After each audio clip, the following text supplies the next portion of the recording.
আসলে বাংলাদেশ জামাত ইসলামীর উদ্দেশ্য হল গণমানুষের কল্যাণ সাধন, তার মাধ্যমে আখিরাতের মুক্তি। এটাই হচ্ছে আমাদের টার্গেট।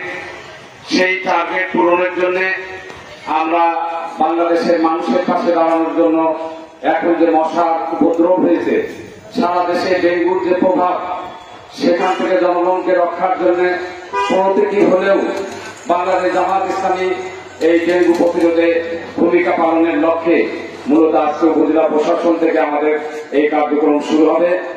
জীবনগাছা বাজারে আমরা এই কার্যক্রম পরিচালনা করব এবং উপজেলার 12টা-11টা ইউনিয়নে সকল গুরুত্বপূর্ণ জায়গায় আমরা এই মশা নিধনের এই কার্যক্রম আমাদের চলবে। এর সার্বিক ব্যবস্থাপনায় আছেন ডাক্তার মুসলিউদ্দিন ফরিদ ভাই।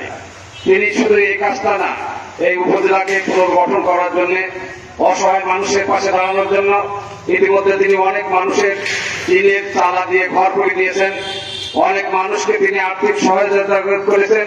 বিশেষ করে হিন্দু, বৌদ্ধ, খ্রিস্টান সকলের পাশে তিনি দাঁড়ানোর জন্য গত ঈদে তিনি ব্যবস্থাপনা করেছিলেন।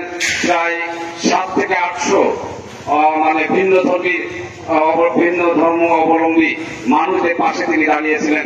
তাদেরকে একটা করে ফুড প্যাকেট দেওয়া হয়েছিল, যার মূল্য প্রায় 1000 টাকার উপরে। এটা তিনি করেছেন এবং তার অনেকগুলো পরিকল্পনা আছে, যে পরিকল্পনার কথা আমরা এখন বলবো না। তবে যে তিনি ধর্মীয় প্রতিষ্ঠানের সহযোগিতার জন্য ইতিমধ্যে ব্যাপক সহযোগিতা করেছেন এবং সহযোগিতার জন্য তিনি বিভিন্ন রাস্তার 2 ধারে দিয়ে যে সমস্ত ড্রেন আছে সেখানে কার্যক্রম হবে। এরপরে গদখালি চলে যাবে 10টা সাড়ে 10টার ভিতরে। এইভাবে আমাদের সারাদিনের কর্মসূচি আছে। আমাদের স্বেচ্ছাসেবক ভাইরা যারা আছেন সুন্দরভাবে দায়িত্ব পালন করবেন। যারা মশক নিধনের কাজে আছেন আন্তরিকতার সাথে তারা দায়িত্ব পালন করবেন বলে আমরা আশা প্রকাশ করছি। সকলকে মোবারকবাদ জানিয়ে আমার শুভ উদ্বোধন ঘোষণা করছি।